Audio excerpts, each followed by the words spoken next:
आज के इस वीडियो में हम आपको बताने जा रहे हैं कि जापानी में तारीख या डेट कैसे लिखी जाती है। कोनिचिवा मिनासान। नमस्कार दोस्तों, कैसे हैं सब। सरल जापानी यूट्यूब चैनल पर आप सभी का फिर एक बार बहुत बहुत स्वागत है।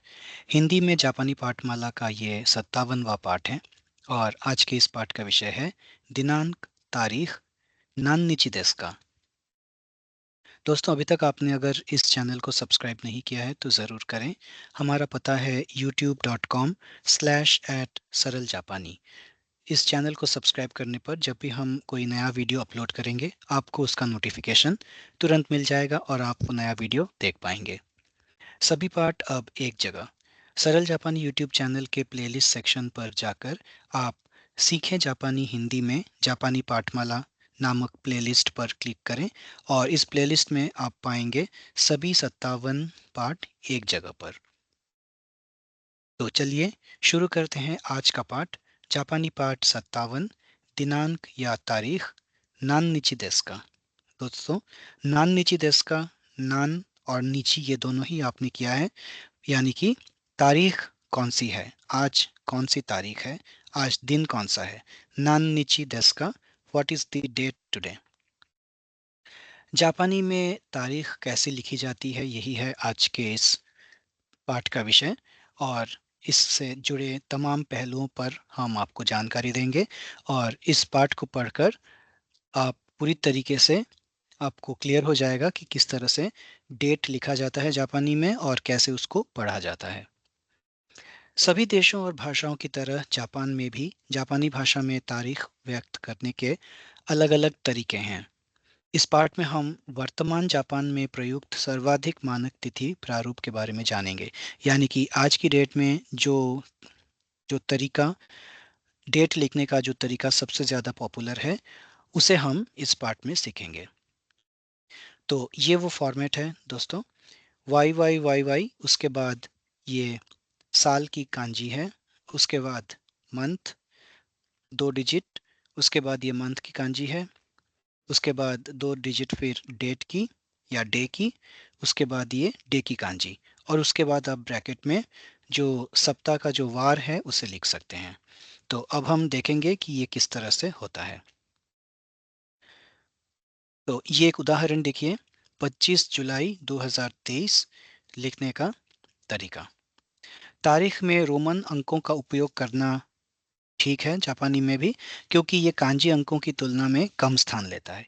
यानी कि अगर आप 2023 को कांजी में लिखने चाहेंगे तो ये काफ़ी लंबा हो जाएगा। इसलिए आमतौर पर जो न्यूमरल्स जो हैं वो अंग्रेज़ी या रोमन के ही लिखे जाते हैं, ना कि जापानी के कांजी प्रतीक लिखे जाते हैं। लेकिन जो साल, महीना और दिन और वार का जो चिन्ह है वो कांजी में ही लिखा जाएगा।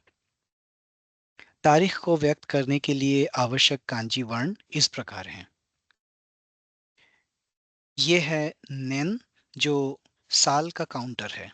ये हम 19वें पाठ में कर चुके हैं। अगर कोई संशय है तो आप हमारे इस प्लेलिस्ट के 19वें वीडियो पर जाएं, 19वें पाठ पर जाएं और उस पाठ को आप दोबारा देखें।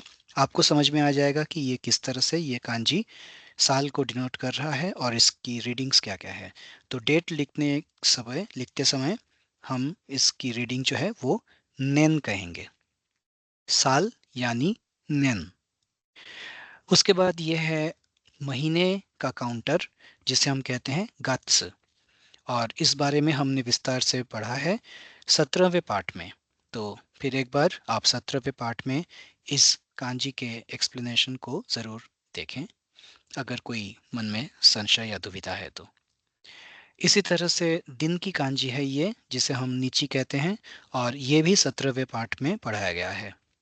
तो इस तरह से साल, महीना और दिन, ये जो तीन कांजी हैं इनका प्रयोग जापानी में तारीख लिखते समय किया जाएगा।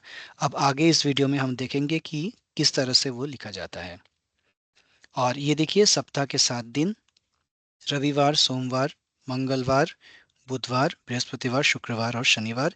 ये अभी हमने हाल ही में अपने 55वें पाठ में किया है। आज का ये पाठ 57वां पाठ है, यानी कि आज से इससे 2 पाठ पहले ही हमने जो सप्ताह के दिनों की जो जानकारी आपको दी थी, वहाँ पर ये सारे चिन्ह पढ़ाए गए थे और वैसे भी पाठ संख्या 17 से 20 के बीच में ये सारे कांजीस विस्तार से सिखाए गए हैं। तो उन पाठों को आप ज़रूर देखें, 17 से 20 और 55। चलिए अब हम शुरू करते हैं जापानी में दिनांक लिखने की प्रक्रिया। तो ये वो फॉर्मेट है, बस संबंधित वर्ष का उल्लेख करें और फिर वर्ष के लिए कांजी नेन जोड़ दें। जैसे कि अगर 2023 साल लिखना है तो इस तरह से 2023 रोमन में लिखें और उसके बाद जो नेन की कांजी है उसे जोड़ दें। तो इसमें 2023 को जापानी में हम क्या कहेंगे? निसेन निजू सान। निसेन यानी कि 2000, निजू यानी 20 और सान यानी कि 3। सो 23 को हम कहते हैं निजू सान और 2023 यानी कि निसेन निजू सान नेन, नेन फॉर ईयर। तो 2000 साल 2023 हम जापानी में कहेंगे निसेन निजू सान नेन। इसी तरह से अगर 2020 के साल को डिनोट करना हुआ तो हम कहेंगे निसेन निजू नेन। 1997, 1997, ईयर 1997, ये हो जाएगा सेन क्यू ह्याकु क्यू जू नाना नेन। देखिए इसमें 1957, तो हमने जब काउंटिंग सीखा था पाठ संख्या 9 में, उसमें हमने बताया था कि ये किस तरह से होता है। तो ये जो 1997 है, ये 1997 इस हिसाब से पढ़ा जाएगा जापानी में। तो 1000 यानी कि सेन, 900 यानी कि क्यू ह्याक और 97 यानी कि क्यू जू नाना, क्यू जू नाना यानी कि 57। तो इस तरह से 1957 हो जाएगा सेन क्यू ह्याक क्यू जू नाना नेन, नेन फॉर ईयर। तो 1997, ईयर 1997 या साल 1997 जापानी में हम कहेंगे सेन क्यू ह्याक क्यू जू नाना नेन। इसी तरह से 1985, साल 1985 सेन क्यू ह्याक हाचिजू गो नेन, हाचिजू गो नेन यानी कि 85। हाचिजू गो इज 85, नेन इज ईयर। गिनती और अंकों के लिए जो पाठ संख्या है वो 9 और 10 है, जैसे कि हमने कहा। तो पाठ संख्या 9 और 10 इस प्लेलिस्ट के देखें तो उसमें सिखाया गया था कि किस तरह से ये जो संख्याएं हैं, जो बड़ी संख्याएं हैं, वो हम जापानी में लिखते हैं। तो इन सब की ज़रूरत पड़ेगी डेट लिखते समय। तो पाठ संख्या 9, 10, 17 से 20 और 55, ये पाठ आप ज़रूर देखें। वरना अगर उन पाठों में दी गई जानकारी अगर आपने नहीं की है, आपको पता नहीं है, तो डेट लिखते समय आपको दिक्कत होगी। अब हम बढ़ते हैं आगे महीने की तरफ। हमने साल के बारे में देखा, अब हम महीना कैसे लिखा जाएगा उसके बारे में जानकारी हासिल करते हैं।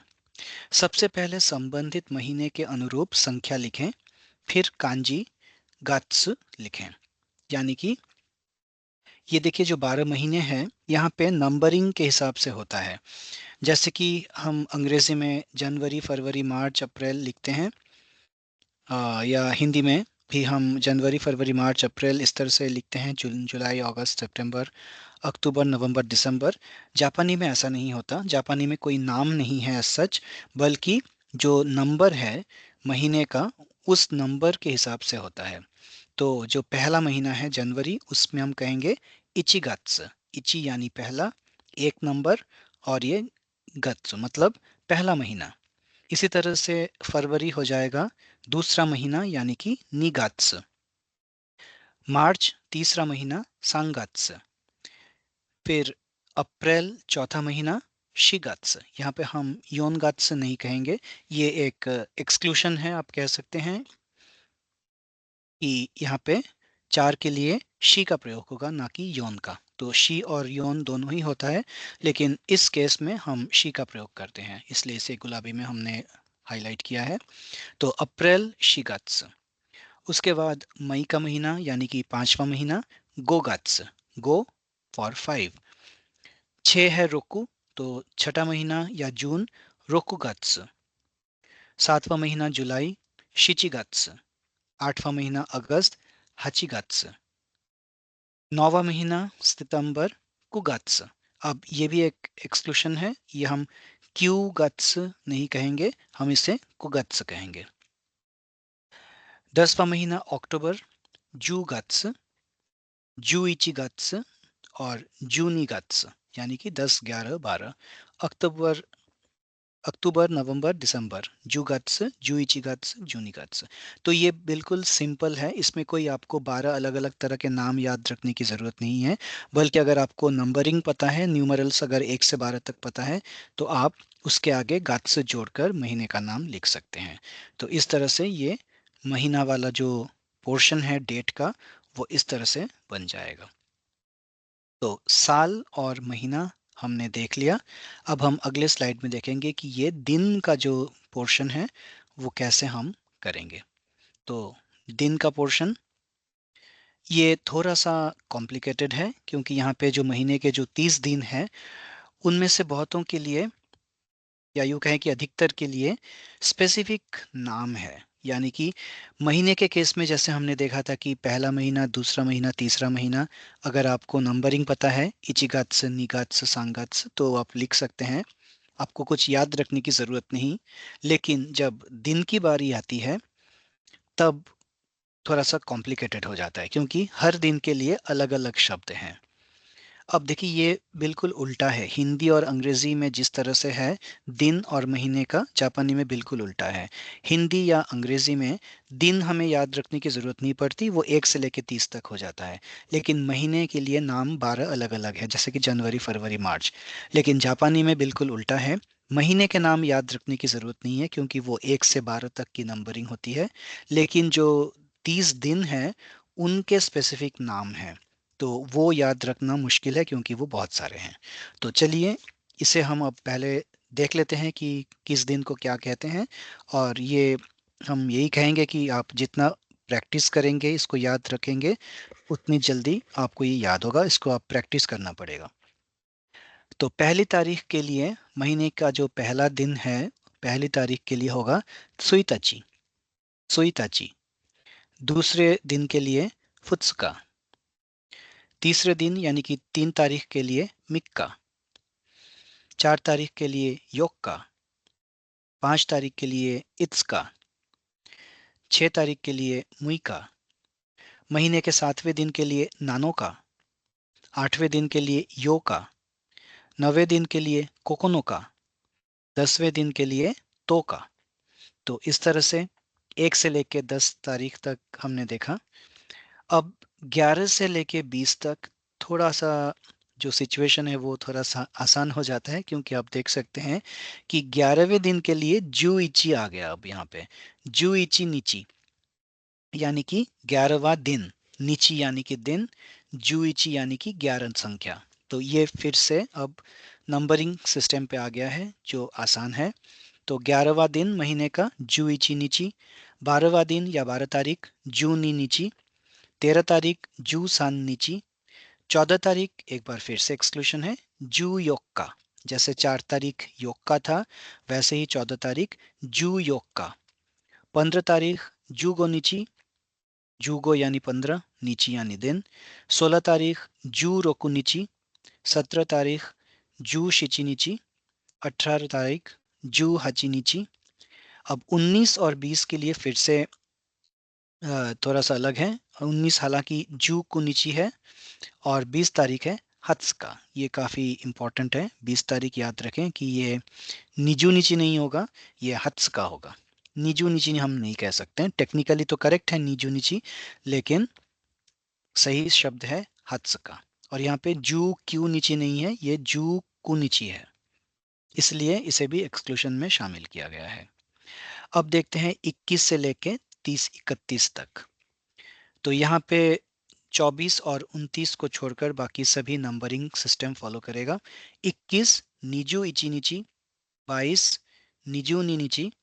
23 निजू सान नीची।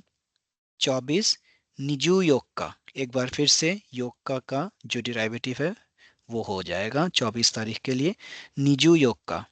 25 तारीख निजू गोनिची। 26 तारीख निजू रोकोनिची। 27 तारीख निजू शिचिनिची, 28 तारीख निजू हाचिनिची, 29 तारीख निजू कुनिची, 30 तारीख सांजू निची और 31 तारीख सांजू इची निची। तो इसमें आप देख सकते हैं कि 1 से लेके 10 तक, और यहाँ पे 14 और 20 और 24 और 29, अगर इन्हें आप अलग से याद रख सकते हैं तो बाकी याद रखना मुश्किल नहीं है। तो ये एक बार फिर से हम एक बार रिवाइज करते हैं। पहली तारीख सुइताची, दूसरी तारीख फुत्सुका, तीसरी तारीख मिक्का, चौथा दिन योक्का, पांचवा दिन इत्सका, छठा दिन मुइका, सातवां दिन नानोका, आठवां दिन योका, नौवां दिन कोकोनोका, 10वां दिन तोका, 20 तारीख हत्सका और 24 तारीख निजू योक्का। तो इस तरह से महीने के 31 दिन लिखे जाएंगे जापानी में। अब हम कुछ उदाहरण देखते हैं। मान लीजिए 25 जुलाई 2023 आपको लिखना हुआ, तो आप क्या लिखेंगे? निसेन निजू सान्नेन शिचिगत्स निजूगो निची कायोबी देस। कायोबी यानी कि मंगलवार। तो ये वार भी हम साथ साथ लिख रहे हैं।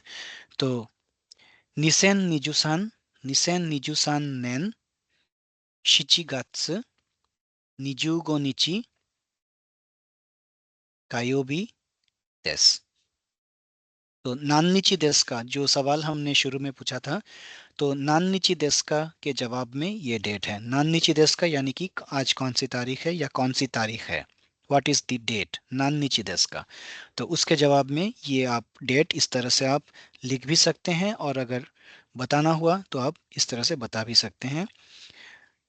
7 मई 2021 के लिए निसेन निजू इची नेन 5月7日木曜日です。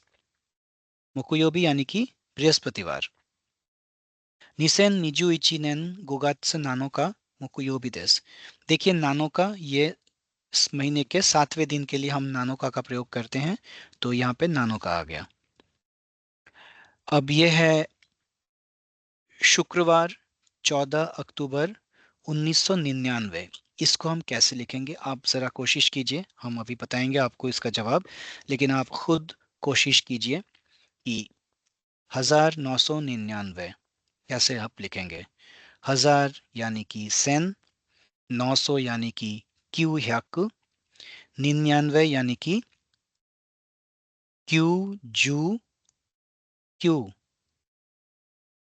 इस तरह से 1999 बनेगा। ये नेन है, ये है जूगत्स, क्योंकि ये 10वां महीना है जूगत्स, और 14वां दिन यानी कि जूयोक्का, और ये किनयोबी, क्योंकि ये शुक्रवार है। ये जो आप देख रहे हैं किन यानी कि सोना, तो किनयोबी। तो देखते हैं क्या लिखा है।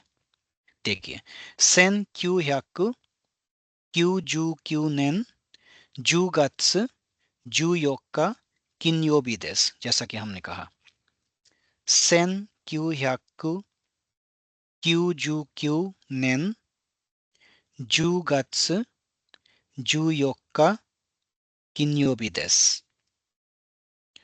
एक और एग्जाम्पल, ये देखिए, ये शनिवार, ये दूसरी तारीख, महीने का दूसरा दिन, फरवरी महीने का दूसरा दिन, और 1973 साल, यानी कि 2 फरवरी 1973 विच इज सैटरडे। इसे हम कैसे लिखेंगे? सेन क्यू ह्याक नाना जू सान्नेन निगात्स फुत्सुका दोयोबी देस। फुत्सुका यानी कि जो दूसरा दिन है। अगर ये 20 तारीख होता तो हम कहते हैं हत्सुका। तो इस तरह से आपको याद रखना होगा। तो प्रैक्टिस से, बार बार प्रैक्टिस, और जितना आप इस तरह से जो 1900 और 2000 सीरीज के आप जो जो फिग संख्याएं हैं 4 डिजिट, इन्हें आप प्रैक्टिस कीजिए, क्योंकि डेट्स हम उसी रेंज में हमें लिखने होंगे 1900 और 2000 के रेंज में, यानी कि 20वीं सदी और 21वीं सदी के रेंज में। तो प्रैक्टिस आप उनमें अगर ज़्यादा करेंगे तो वो और ज़्यादा आप जल्दी फ्लुएंट हो जाएंगे डेट में, साल लिखने के सिलसिले में। और महीना तो आसान है ही है, जैसा कि आपने देखा इसमें नंबरिंग बेसिस पे है। और दिनों के लिए आपको याद रखना होगा, जिस तरह से हमने अभी आपको थोड़ी देर पहले बताया। तो दोस्तों, आज के इस पार्ट में हमने सीखा कि जापानी में दिनांक यानी तारीख या डेट किस तरह से लिखा जाता है, किस तरह से उसे पढ़ा जाता है। साल, महीना, दिन और वार, ये चार चीज़ें, ये जो चार पार्ट्स हैं डेट के, कंप्लीट डेट लिखने के लिए ये जो चार पार्ट्स हैं, ये कैसे कैसे लिखे जाएंगे उनके बारे में आपको बताया। और ये भी बताया कि इनके जो बेसिक जो फंडामेंटल्स है वो आपको इस सीरीज के किस किस पार्ट में आपको वो मिलेंगे। तो एक बार फिर बता दें कि पार्ट संख्या 9, 10, 17, 18, 19, 20 और 55, ये पार्ट आप ज़रूर देखें, ताकि आज इस पार्ट में जो चीज़ें आपको बताई गई हैं उन्हें आप और अधिक बेहतर समझ सकें। तो आज बस इतना ही दोस्तों। हमारे इस वीडियो को देखने के लिए आपका बहुत बहुत धन्यवाद। अगले वीडियो में या अगले पार्ट में हम एक नई टॉपिक के साथ, एक नए विषय के साथ हम फिर हाजिर होंगे। तब तक के लिए सुजॉय चटर्जी को अनुमति दीजिए। नमस्कार। अरिगातो गोजाइमास। माताइमाशो।